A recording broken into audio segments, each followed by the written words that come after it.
ஒரு மாமியார் பிரெக்னெண்டா இருக்கக்கூடிய தன்னுடைய மருமகளுக்கு ஒரு கஷாயத்தை கொடுத்து குடிக்க சொல்லி வற்புறுத்திட்டு இருக்காங்க. அவளும் வந்து அதை குடிக்க மாட்டேன்னு சொல்லிட்டு இருக்காளா. இப்ப வற்புறுத்தி கொஞ்சோன்னு கொடுத்துடுறாங்க. அவளும் அதை குடிச்சிட்டு வேகமா போய் இப்ப அதை எல்லாத்தையும் வாமிட் பண்ணிட்டு இருக்காளா. உடனே மாமியாரும் வந்து கோபத்துல கந்தளிச்சிட்டு இருக்காங்க. நார்மல் டெலிவரி ஆகணும்னா இந்த மாதிரி கஷாயம் குடிச்சுதான் ஆகணும். அது மட்டும் இல்லாம இருக்கக்கூடிய எல்லா வேலைகளையும் பார்த்தாதான் நார்மல் டெலிவரி ஆகும். என்னுடைய பையன் உன்னை கல்யாணம் பண்ணி ஏன் தலையில கட்டிட்டானே அப்படின்னு சொல்லிட்டு கோவப்பட்டு இருக்கு. அவளும் லாஸ்ட் டைம் டாக்டர் இந்த மாதிரி கஷாயம் எல்லாம் குடிக்க கூடாதுன்னு சொல்லியிருக்காரு அப்படின்னு சொல்லிட்டு இருக்கு. அவங்களும் டாக்டர்ஸ் எல்லாமே போய் தான் சொல்லுவாங்க.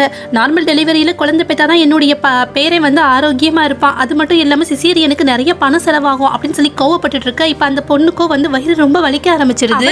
ஆம்புலன்ஸ்க்கு கால் பண்ணி அந்த பொண்ணை ஹாஸ்பிட்டல்ல கொண்டுட்டு போய் அட்மிட் பண்ணா டாக்டரும் இந்த டைம் வந்து பேபியை காப்பாத்தியாச்சு. அடுத்த தடவை இதே மாதிரி கஷாயம் எல்லாம் குடிக்க கூடாது லாஸ்ட் டைமே சொன்னோம்ல அப்படின்னு சொல்ல அந்த பொண்ணு என்னுடைய மாமியார் தான் டாக்டர் அப்படின்னு சொல்றதுக்காக வராளா வெளியே நின்றுட்டு. இந்த வீடியோட ஃபுல் லிங்க் கீழ இருக்கு, மறக்காம செக் பண்ணி பாருங்க. தேங்க்யூ.